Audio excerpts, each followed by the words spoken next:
Hey folks, I've been missing in action for quite some time on this channel, and this is just a quick video to say more videos are on the way.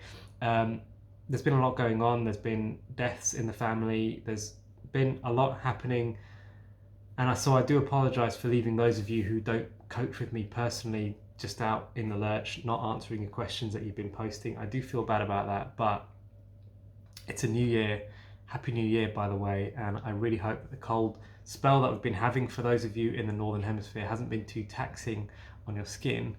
I really do want to help as many of you as I can. All of your questions that you post to me on Instagram or on YouTube videos, I will still try and get back to those, especially those that have backlogged or you've asked multiple times.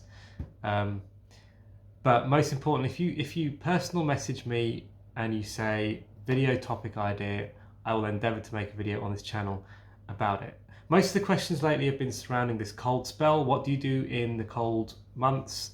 How do you still get the fruit in? Fruit is too cooling. I need something warming. I want something more substantial for the winter months. And I understand that.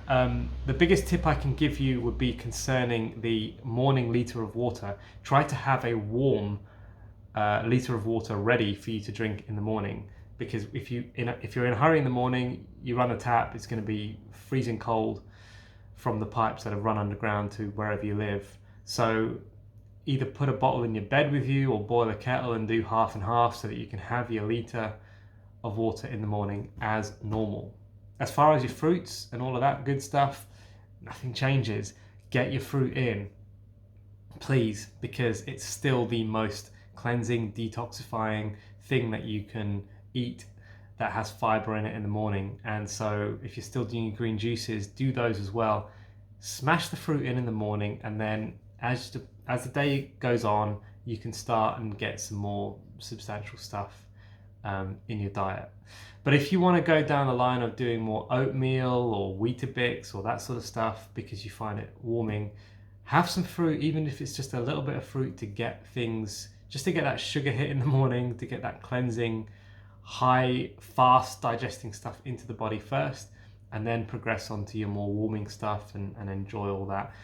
Keep it as whole foods, plant-based as you can through this cold spell. It is more of a challenge at this time, I'm not going to lie, and I certainly found it a challenge, and there was a bit of willpower that kind of came into it because you kind of just want warming stuff.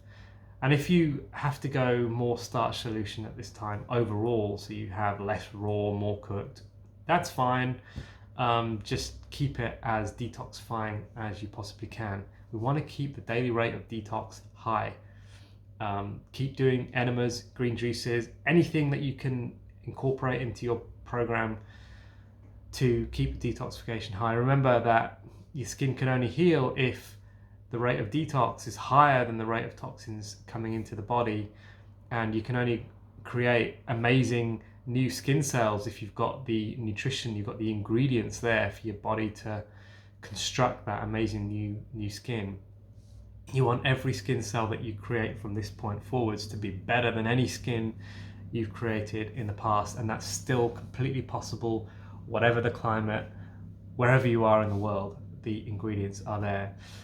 One very recent question that somebody was asking me was about how on earth do you afford this lifestyle as a poor student? How do I eat fresh, ripe, raw fruits and vegetables? They're so expensive.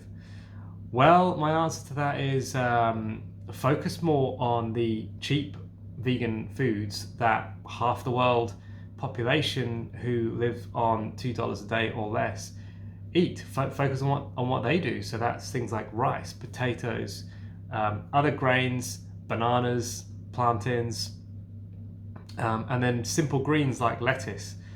And then for protein, you can have like lentils or beans. Rice and beans, the South American pauper's diet, is an amazing diet for Western people who have health issues. If you've got diabetes or heart disease or even cancers and things, eating simple whole foods, plant-based, cheap stuff can be so effective. So don't be thinking like you need to do all your shopping at Whole Foods and all of that. It's great if you can. It's great if you can have a wide variety of fresh, ripe, organic stuff in your diet. But if you can't, and if you've got to go more oats and bananas and that sort of stuff because it's cheaper, then do that. Do that instead. It's still going to be amazing for your digestive system. It's still going to be a diet that you can thrive on. You can get all of your work done, high energy. And so I don't personally find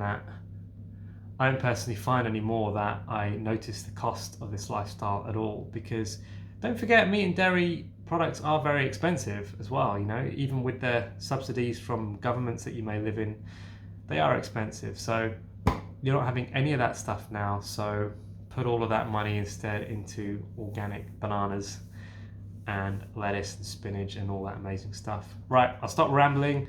That's the video done for today. You're free to go. I'll see you in the next one.